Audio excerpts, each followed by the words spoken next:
کچھ لوگ ہوتے ہیں ان کو سارے ٹیسٹ بھی کروا لیے، ڈاکٹرز کے پاس بھی چلے گئے، بیماری تشخیص نہیں ہوتی، طب کا بھی دیکھ لیا، حکمت میں بھی چلے گئے، مگر اندر ہی اندر کوئی چیز انہیں کھا رہی ہوتی ہے، تباہ کر رہی ہوتی ہے. تو ایسی بیماری کے لیے آپ کو وظیفہ بتائیں گے ضرور ہمیں؟ جی جی بالکل. ایسی بیماریوں کے لیے بے شمار وظائف قرآن پاک کی صورت میں موجود ہیں. سورہ الرحمن کا عمل بھی ہے، یہ میں اکثر بتاتا ہوں اور بہت سارے لوگوں نے کیا ہے، اس کا فائدہ بھی ہو. یہ ایک گھڑا لے لینا ہے مٹی کا، اس کو پانی سے بھر لینا ہے. یہ لا علاج امراض کے لیے جی ہے. جی میں وہی پوچھنا چاہ رہا تھا. اس کے اوپر آپ نے سورہ الرحمن کو 3 مرتبہ پڑھنا ہے، پانی کو دم کر دینا ہے، پھر مریض اس پانی میں سے پانی پیتا رہے. پانی پیتا رہے. جب پانی ختم ہو جائے پھر گھڑے کو بھرے، اس کے اوپر پھر 3 مرتبہ سورہ الرحمن پڑھتا رہے. اس پانی کو اپنے استعمال میں رکھے. جیسے جیسے پانی وجود کے اندر جائے گا ویسے ویسے اللہ بیماریوں کو ختم کرتا چلا جائے. اور اس کے ساتھ اگر کوئی بہت ہی زیادہ لا علاج مسئلہ ہے تو اس کے لیے آپ سورہ فاتحہ کا عمل بھی کر سکتے ہیں. یہ بھی بہت زبردست عمل ہے. یہ بھی 3 دفعہ آپ نے پڑھ کے؟ نہیں. اس کی ترتیب یہ ہے، یہ ہر حاجت کے لیے، ہر ضرورت کے لیے، ہر مشکل کے حل کے لیے، ہر اٹکے ہوئے کام کے لیے.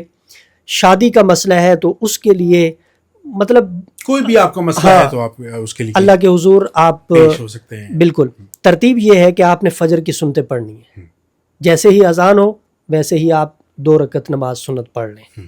اس کے بعد 41 مرتبہ آپ سورہ فاتحہ کو پڑھیں گے. بسم اللہ الرحمن الرحیم الحمد للہ رب العالمین. 1 منٹ کے اندر آپ 3 سے 4 مرتبہ سورہ فاتحہ کو پڑھ سکتے ہیں. اگر بہت زیادہ آہستہ کر کے پڑھیں گے تو آپ 2 دفعہ پڑھ لیں گے. یہ بسم اللہ کی میم جو ہے آپ ہاں یہ وصل کرنا ہے. اب 1 منٹ میں 2 مرتبہ بھی پڑھیں تو 20 منٹ ہے. یعنی اذان کے بعد جماعت تک تقریباً 15-20 منٹ اتنا وقت ہوتا ہے. آپ اس کو پڑھیں، پانی کے اوپر دم کریں، نمک چینی کے اوپر دم کریں، گھر میں ان کو استعمال کریں. ایک تو گھر میں برکت رہے گی، بیماریاں اس سے ختم ہوگی، اور گھر میں اتفاق اتحاد رہے گا. یہ بہت زبردست عمل ہے، اس کو کرنا چاہیے. عام روٹین میں بھی کرنا چاہیے. بہت سارے لوگوں نے اس کو کیا، استفادہ لیا. ہاں میں نے ایک دوست کو یہ عمل کروایا تھا. اب وہ لوگوں کو دم کرتے ہیں سورہ فاتحہ سے نا، یعنی ان کے اندر ایک روحانی قوت پیدا ہوگی. اللہ پاک نے انہیں نواز دیا. اب سورہ فاتحہ وہ کسی کو 3 مرتبہ پڑھتے ہیں، درد ہو رہی ہے، کسی کو مسئلہ ہو رہا ہے تو اللہ اس کو شفا عطا فرماتے ہیں.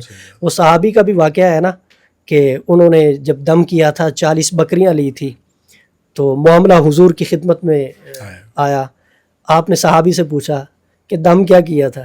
کہ یا رسول اللہ مجھے تو کچھ اور نہیں پتا تھا، آپ کی زبان سے سنا تھا کہ سورہ فاتحہ ام الشفا ہے، تو میں نے سورہ فاتحہ پڑھ کے دم کیا، اللہ نے شفا دے دی.